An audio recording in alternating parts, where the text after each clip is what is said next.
జై శ్రీరామ్. శాస్త్రక్వెస్ట్ ఛానల్కు స్వాగతం. ఈరోజు రాజు నుంచి మహర్షిగా విశ్వామిత్రుడి మార్పును అర్థం చేసుకుందాం. విశ్వామిత్ర ప్రియదిన రామ. రాజుగా ఉన్న విశ్వామిత్రుడు పట్టుదలతో తపస్సు చేసి అందరికీ ఆదర్శమైన మహర్షిగా మారాడు. బ్రహ్మర్షి విశ్వామిత్రుడు గాయత్రీ మంత్రాన్ని తెలుసుకున్న మహర్షి.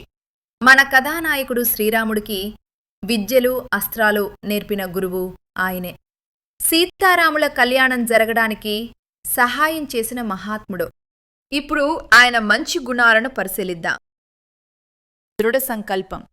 దృఢ సంకల్పం ఉన్నవారిని ఏదీ ఆపలేడు.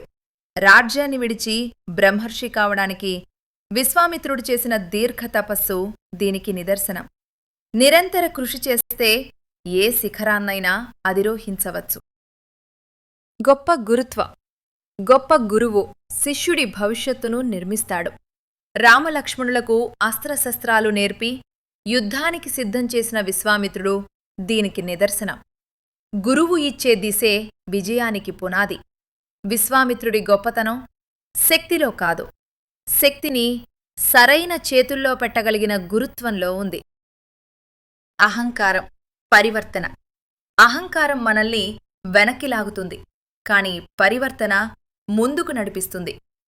వశిష్ఠునితో జరిగిన ఘర్షణ తర్వాత విశ్వామిత్రుడు తన అహంకారాన్ని వదిలి ధర్మాన్ని ఎంచుకున్నాడు.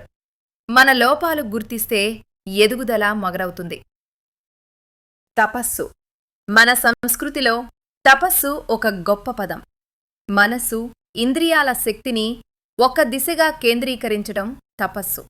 ఈ నిర్వచనం ఏ జ్ఞానాన్వేషణకైనా వర్తిస్తుంది. శాస్త్రవేత్తలు కూడా తమ మనసును శాస్త్రీయ విధానాలతో శిక్షణ ఇచ్చి ప్రకృతిని లోతుగా అర్థం చేసుకుంటారు. ఇలాంటి కేంద్రీకృత శ్రమతోనే ఆధునిక విజ్ఞానం, సాంకేతికత, సంపద పుట్టాయి. దూరదృష్టి అంటే రేపు ఎలా ఉండబోతుందో ముందే చూడడం. విశ్వామిత్రుడు రాముని ప్రతిభను ముందుగానే గుర్తించి ఆయనను మహావీరుడుగా సిద్ధం చేశాడు. నాయకుడికి ఈ ముందుచూపు చాలా అవసరం. ధర్మరక్షణ విశ్వామిత్రుడి మహత్తు. యజ్ఞాలను రక్షించి లోక కళ్యాణం చేశాడు.